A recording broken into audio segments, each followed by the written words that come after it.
we are as a people inherently and historically opposed to secret societies, opposed to secret oaths, opposed to secret proceedings. No official of my administration, whether his rank is high or low, should interpret my words here tonight as an excuse to censor the news, to stifle dissent, to cover up our mistakes, or to withhold from the press and the public the facts they deserve to know. All right. Welcome to Conspiracy Corner Podcast, everyone. This is Abe, your host.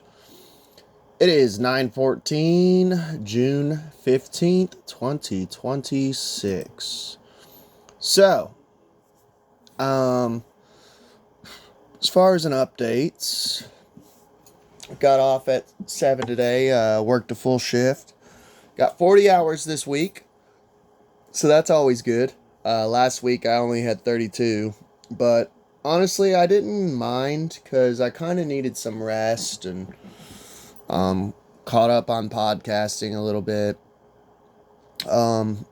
Feeling much better, but it was a pretty chill night at work. Everybody was in a good mood. Everybody was cool. Easy night, not super easy, but not too hard. Just the way I like it, just smooth sailing, I put out a Blue Pill podcast episode last night. If you're listening on Spotify, it'll be out. Well, it should be out by now, this morning. A video game review. I am going to be doing more video game reviews again, knock on wood. I kind of went through a little slump there lately. I'm not going to be doing one probably on Dragon Ball Adventure just because I'm literally on the last boss right now. It's only like a 2-hour game. There is some like extra side stuff. And usually if I'm playing a game, I make notes while I'm playing the game. And where it was such a short 2-hour game, it was like I didn't really end up making too many notes because it's so short,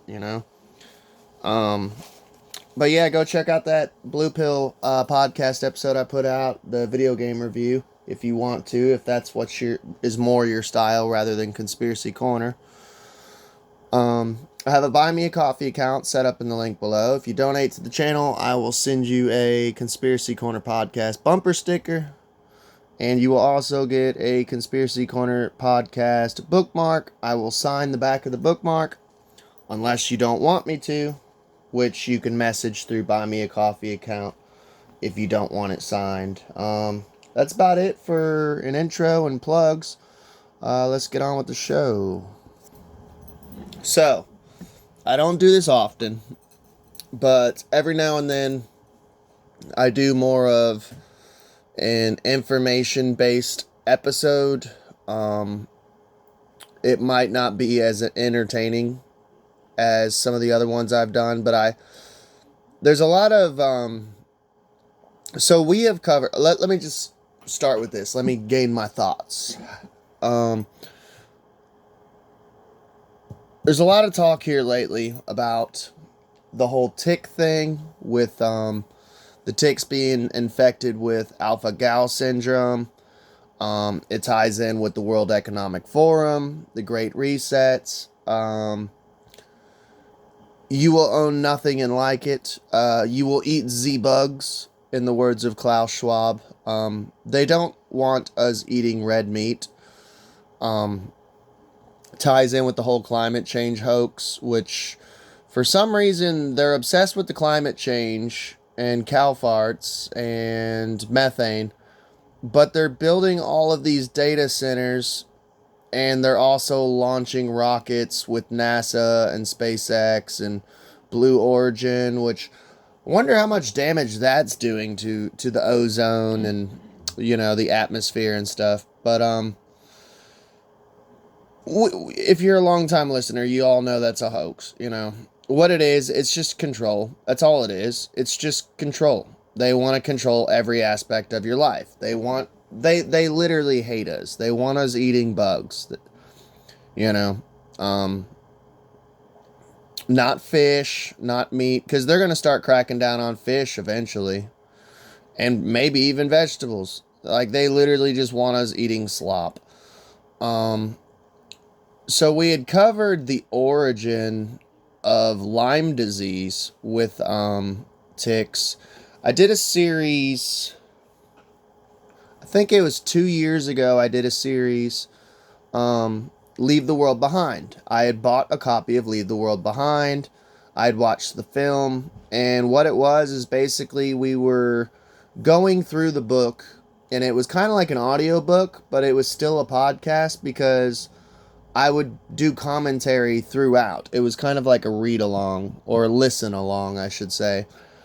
So I will, on YouTube, I've been trying to kind of clean up the channel a little bit. I will put out a new playlist. I'll just label it Ticks.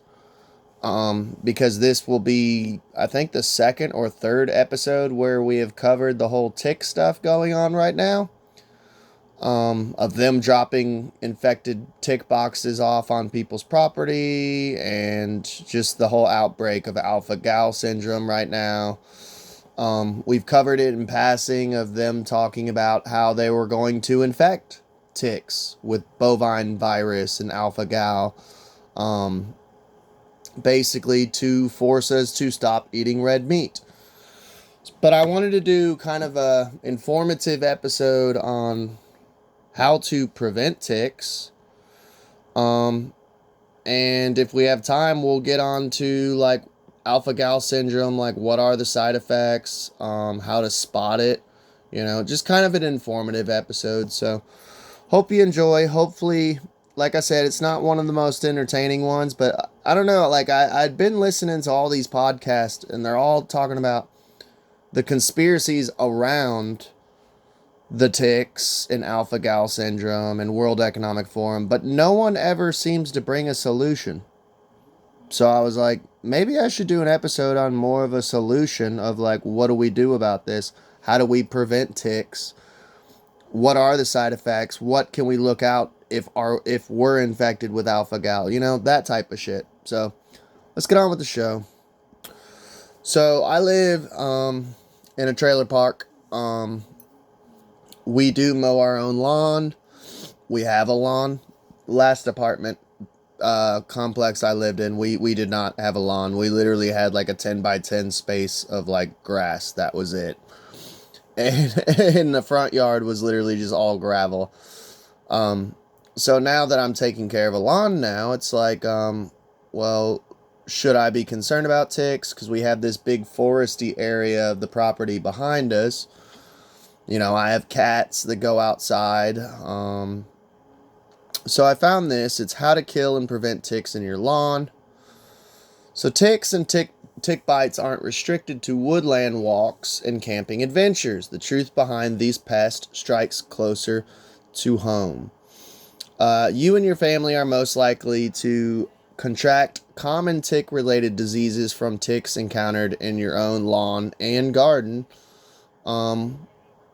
Understanding the answers to these common tick questions can help you protect you and your family.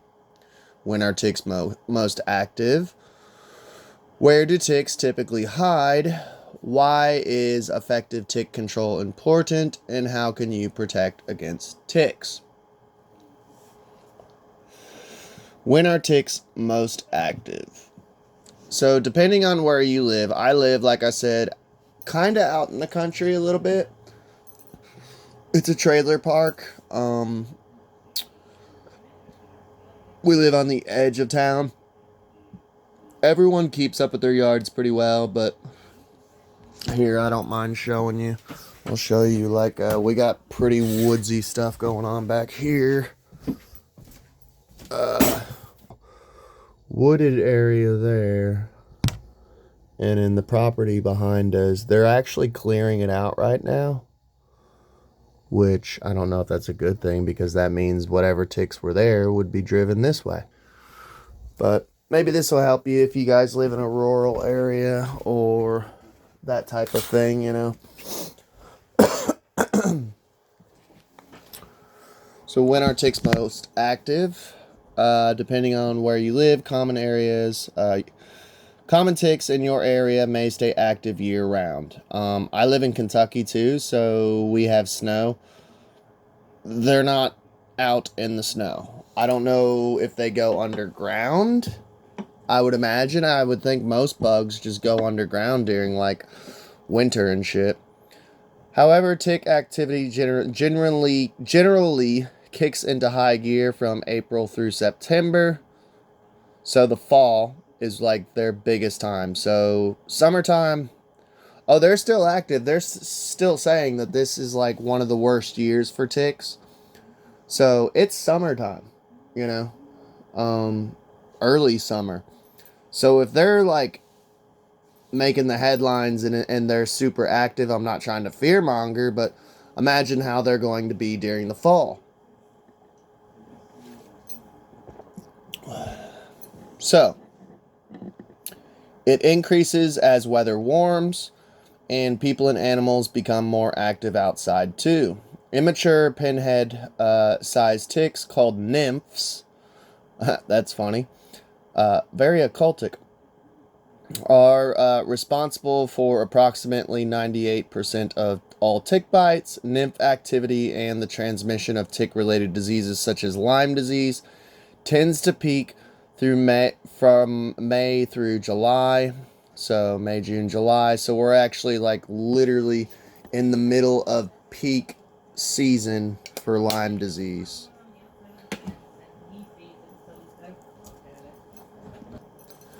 So where do ticks typically hide? It may seem as though ticks drop down from tree branches because they are often found hidden in hair. However, they start closer to the ground. Favorite hiding spots include naturalized or unmown area. Unmown. I don't know why that word sounds weird to me. Areas with weeds and tall grasses, especially when those spots are humid and shady, which we do a lot of hiking, and we've actually walked past like high weeds, like chest high, and you can see them crawling on it. It's so creepy. But yeah, we mow your lawn, weed eat your lawn, dude. But yeah, shady spots that are humid. When lawns are nearby, ticks move into mowed areas too, but more than 80% stay in the lawn's outer 9 feet. Low-lying ground covers and low-hanging shrubs in gardens or foundation plantings are also prime spot for ticks. So like your gardens, your plants, if you're growing tomatoes, vegetables, flowers, that type of jazz. So less likely in like mowed lawns. So like I said, mow your lawn, you know. Ticks typically move on to humans or animals that brush against grasses or weeds when passing by. Then ticks climb upward to find a spot to bite and feed. An estimated 75% of tick bites occur from ticks picked up during normal home activities such as starting a new garden. So gardening. Playing with pets and kids and entertaining friends. So this right here, I can't help but get a little conspiratorial. They don't want you growing your own food. That's less control for them. Playing with pets and kids and going outside.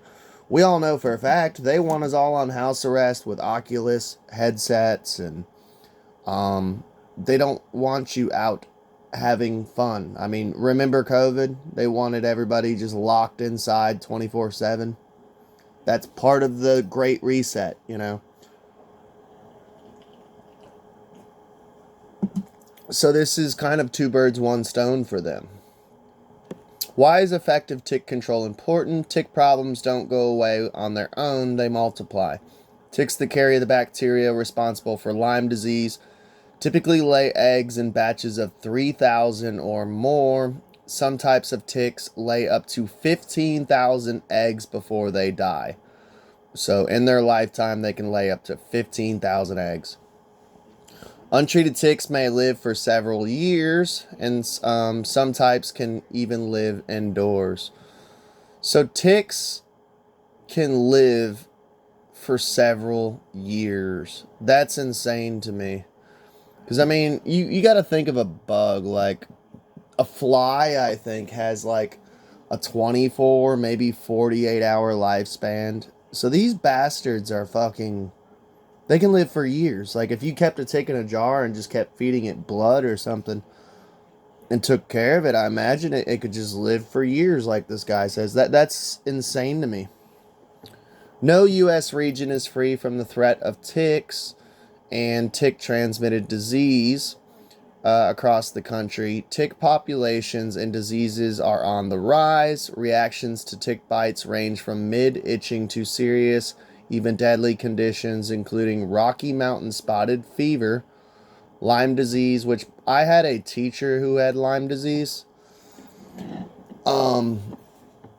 It fucked her up, and it's super hard to detect. So I was in high school, and this teacher had Lyme disease, and she was like a chunky monkey, not gonna lie. Her name was Miss Nisley. She was cool as hell.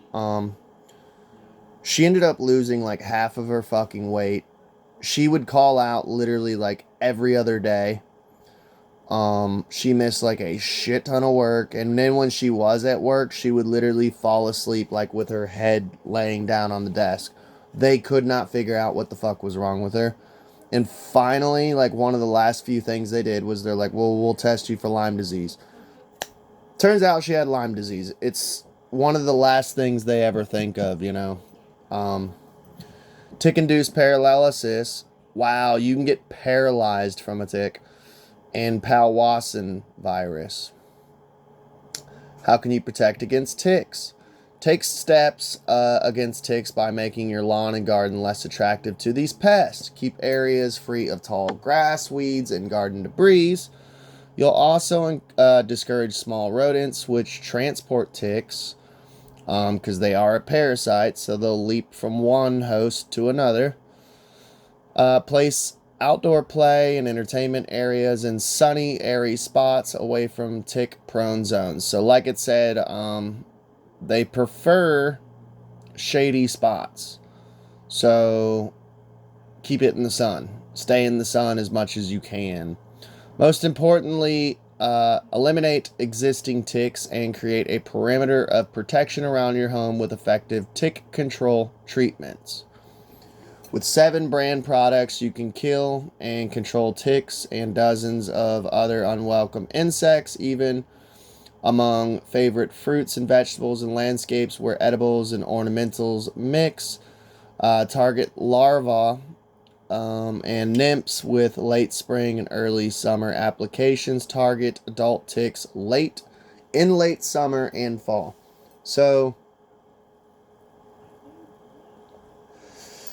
here would be my advice to you. We all know, like, the whole pesticide. I can't remember which brand it was. There was a whole... It's like one of the old school 90s conspiracies, man. Like, one of the classic conspiracy theories. But it was Roundup. Like, don't be using that shit. I would avoid at all costs, like, synthetic poison that's like, if you probably did the paperwork or the homework and actually looked at the origins of who owns these like synthetic poisons and pesticides, they're probably like Monsanto or Bayer, and we know how evil those two corporations are. But there's all sorts of like natural things you can do to like make natural pesticides, natural repellents, you know what I'm saying? Like mint or just weird different plants, and you grind it up and mix it with like lemon and water. Like there's all sorts of weird little green magic, man, green witchcraft. Like you can make little potions and put them in spray bottles and fucking naturally, so that way your kids aren't getting sick, you're not getting sick, you're not making yourself more prone to like cancer or something, you know. Everybody wants to do the lazy route and go like, well, I'm just going to buy some pesticides. Well, you can, and spray your garden, the food that you're going to consume. Or, you know, we could find natural cures, and maybe we'll do an episode on that. Maybe this will be like a 2 or 3 part series, you know. Because I'm not going to stop talking about this tick thing. Always read the product label and make sure it's the right choice for the pest and plant involved. With 7 brand, it's simple to choose the product that's right for you. So, easy to use 7 insect killer lawn granules applied with a regular lawn spreader. Simplify treating your entire yard for ticks. Use as directed. This product kills. So, this is kind of a little commercial for their brand, but yeah. Spray nozzles. This is called 7 brand. Garden Tech. So let's see what they have to say though. Easy to use, seven insect killers, spreader. So I'm guessing that would be like the powder spreader, because we have like a bad ant problem where we live. So you can buy like the little poison things to put on like ant mounds and shit. I would imagine it's probably the same concept with the lawn spreader. So, insect killer dust ready to use in the convenient shaker container makes treating for ticks quick and easy for lawns, around homes, and ornamentals and flowers. Apply a light uniform layer of dust to grasses. So yeah, what I just mentioned there. Let's see, available in 3 sizes. So sprayers, spraying. But like I said, you could use like a natural spray. We'll have to do a deep dive on natural homemade tick repellent. We have a little bit of time, but I wanted to get into alpha-gal syndrome, which is going on right now. How to spot the symptoms of this red meat allergy. So hang tight and we'll finish off the episode with this. So, alpha-gal syndrome, how to spot symptoms of this red meat allergy. Cases of the potentially serious allergic condition triggered by a tick bite are rising in the United States. Most people who are bitten by a tick know to look out for the telltale bullseye rash that can indicate Lyme disease. It literally looks like a bullseye when it bites you. That's how you know you probably got Lyme. You need to go get tested. You know, seek actual medical attention. Alpha-gal, which is short for galactose A1 or 3-galactose, is a sugar molecule found in all mammals except for humans and primates. Whether you like it or not, we are closely related to primates. I don't know. That's between you and your Christian beliefs. Don't get me started. Certain ticks, primarily the Lone Star tick, can carry alpha-gal in their saliva or stomach and transmit the molecule to people by biting them.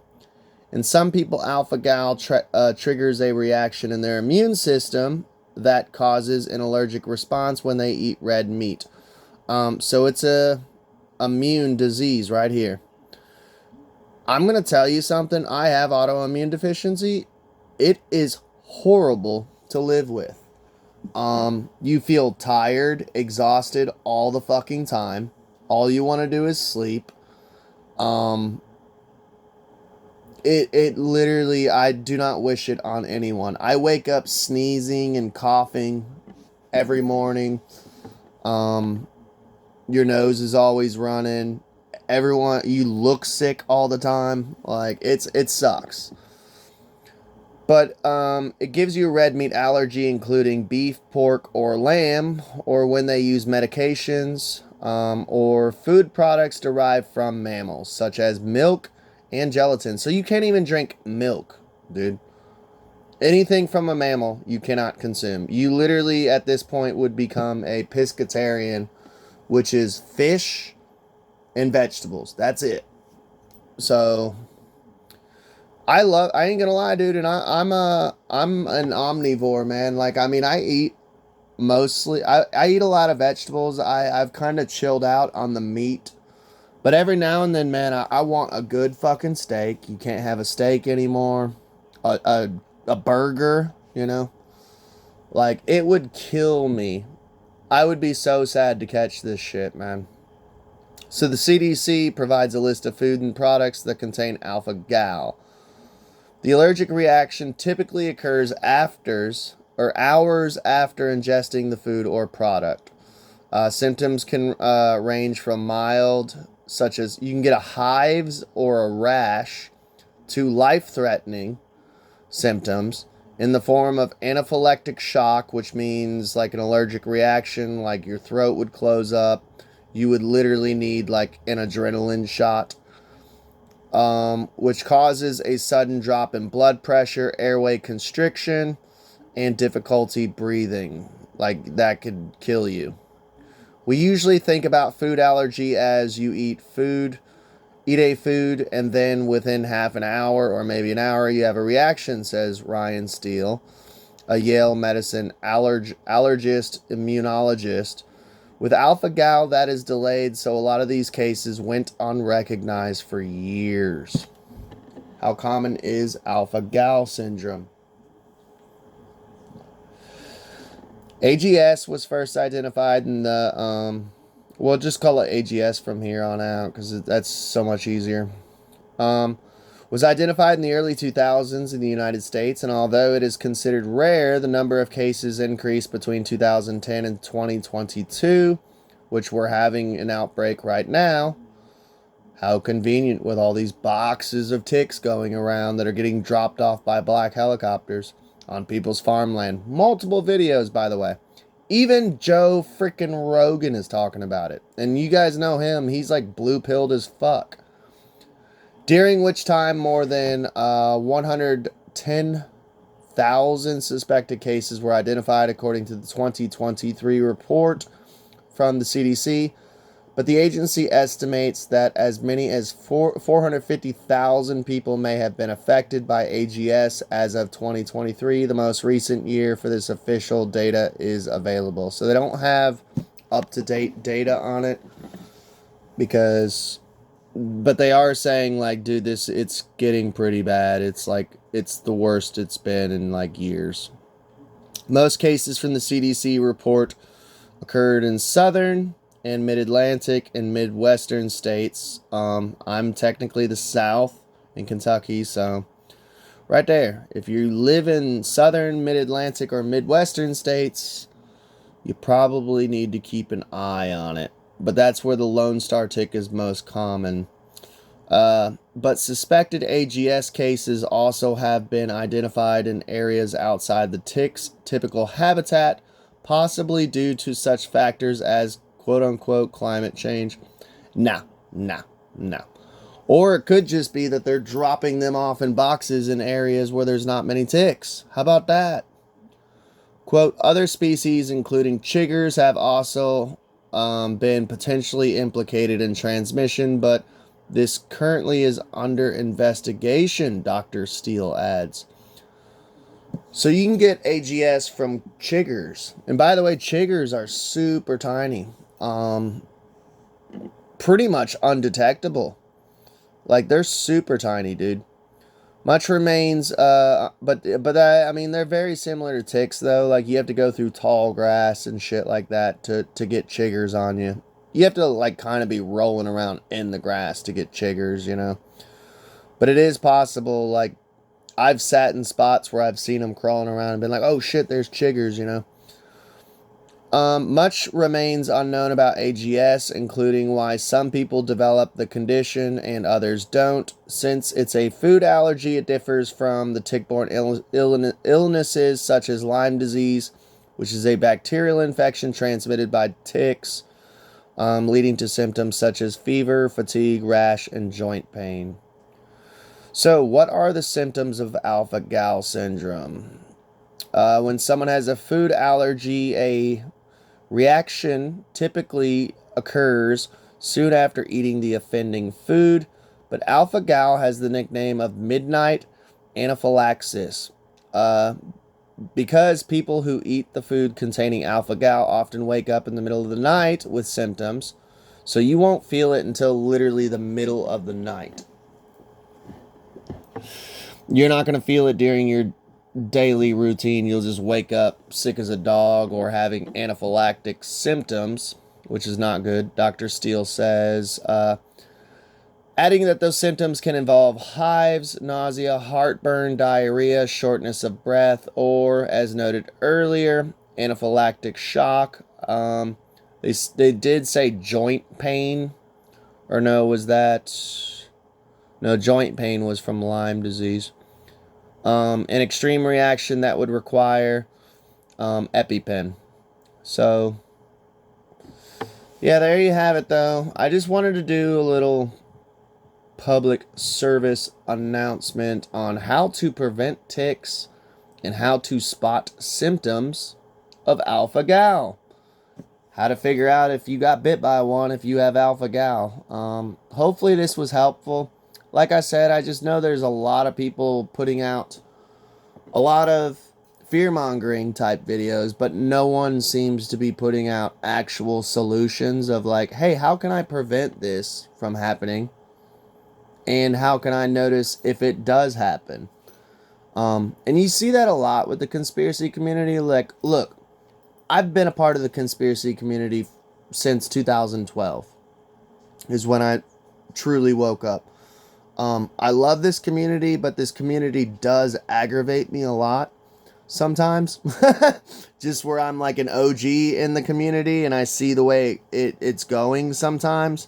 It's a little aggravating, and there's a lot of people who put out like, oh, this is going on, you know, but they never put out solutions. So hopefully this was helpful. Like I said, it's less entertaining than most of my episodes.